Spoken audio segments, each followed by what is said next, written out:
everybody, it's MxRheyRhey again. Today on Watercolor Wednesday, we're gonna go a little off medium and I am going to show you how I have been practicing with gouache.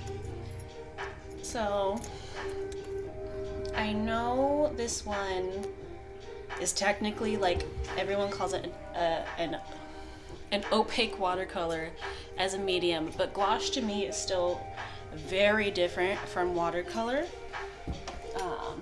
It takes a lot of practice to get its values correct and how to use it opaquely. I'm so used to watercolor at this point that thinking that I can't see the layer underneath that what I'm painting is just so weird to me, and it's just, I think it would be really nice for me to learn to use. So what I'm going to be painting today is a Jaguar. When I sketched out this piece, and I'm sorry I didn't record that part for you, but I didn't know how long it was going to take me or how close to detail I was going to put the sketch. But I pretty much just ended up saying, okay, well, I'll at least just shade out the values so I know where to put what's darkest and I'll know where to put what's lightest. But yeah, the day that I sketched this, I had a little mini obsession in the morning on Jaguars, and I don't know, it's just... Sorry, I had to control my music volume once again. That's gonna be a pain, isn't it? Me always having to adjust my volumes for music. But anyway, like I was saying, yeah, I was having just like a little mini obsession with Jaguars in the morning of this sketch, and I don't know why, but I just had to learn all about them and they were fascinating. And apparently, little tidbit from my mini obsession, any big cat can be a panther. A jaguar itself does not necessarily mean it is a panther. Or no, a jaguar itself can be a panther. I got that mixed up. But a panther is not necessarily always going to be a jaguar. So I thought that was fascinating. I also figured out that jaguars, the difference between a cheetah and a jaguar, because not all jaguars are black. Most of them do actually look like cheetahs in that regard. The difference between a jaguar and a cheetah is that a cheetah is more within the Asian African region, where jaguars are in the American continents. So north, not so much north anymore, because us here up north kind of pushed them all back or, receded them. So they are mostly around the Central or South American continent of the Americas. And they're kind of like a pest for a lot of farmers. So yeah, but I just thought, I don't know, I was having a little mini fascination with jaguars, and they're so pretty. And I know I've been told this, but I just want to cuddle their cute faces, They're just so cute. Okay, so mini jaguar obsession over with for right now. What this painting is going to do is it's gonna look very janky in the beginning of it, and then by the end you'll see it all come together. That's just kind of how gouache is with me. I don't know how it is with other people. Probably the ones who are more experienced with gouache don't have to worry about this, but I, as a beginner, totally do. And the one thing that you'll probably see me do a lot is mess with this Jaguar's, to us it would be the left cheek, because I accidentally made it a little too orange and I was reworking it so much just to get the white back in. What I struggle with gouache right now is still trying to figure out exactly how much water to add to it to make it a smooth transition without it. I am just blanking on words all the time lately. Okay, so what I don't know what to do is how to add light back into a gouache painting by and covering up the darkness underneath. You'll see me actually reworking that cheek a lot just to try to get it back to looking kind of white like the other side. Excuse me. But yeah, it is completely because I am a beginner with gouache, but I'm also probably gonna kind of blame my gouache paint itself just a little bit. I am using Reeves like student gouache just because it was like the cheapest one and it said it was for students, so I figured, okay, well, if I learn with this one, then I'll be ready for other gouaches. But I don't know, I also have like some metallic Arteza gouache and they just feel really different, you know? Like, I don't know, it's just like when I am waiting for the Reeves gouache to dry, like I can wait for the Reeves gouache to dry and then I'll paint over it and it'll still bleed through. And I know I'm also having to try and figure out how little or more water to add to get a smooth, creamy consistency, but it's just becoming really, really difficult with the Reeves gouache that I'm using. So I have a little goal for myself. If I can get through this Reeves gouache and maybe even, you know, as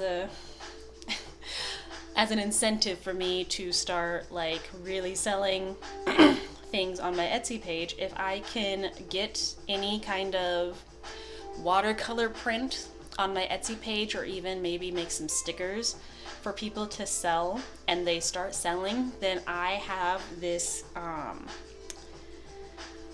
it's not necessarily student grade quality anymore, but I have this MxRheyRhey gouache set, like the introductory, like the basic colors, and a purple because I love purple, and a big white because I notice I am really running out of white for my Reeves gouache set already, which is, you know, typical because anything but watercolor, you're using a lot of white to lighten colors up, but also because I just really needed to get the white back into this Jaguar's left cheek. I think to the Jaguar, it's its right cheek, but Jaguars don't know left from right anyway because they're Jaguars. Anyway, but yeah, I have a goal set myself. If I can sell a watercolor print or a sticker, and it does, you know, well for a beginner, then I will let myself buy this gouache set and try it out and actually feel how to get a creamy, you know, buttery consistency with the gouache, because I think this Reeves gouache that I'm working with right now is just, I don't think it's helping me in the least bit. So what I am trying to do in this painting right now is actually trying to get like a fur texture. And one thing that I realized I will really need,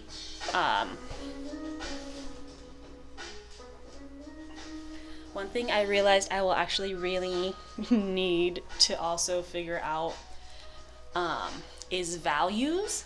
I know it's like I'm still in the transition phase with this painting now, but even when you guys see the end results, if you guys like take a snapshot and do like a black and white filter, you'll realize that like the details really help make the face.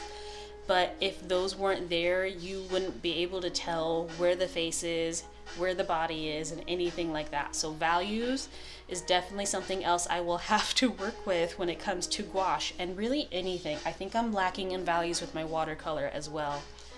I think I just get too lost in like which colors to use, and I'm not thinking more in depth in where all the shadows are and where the creases are in certain things.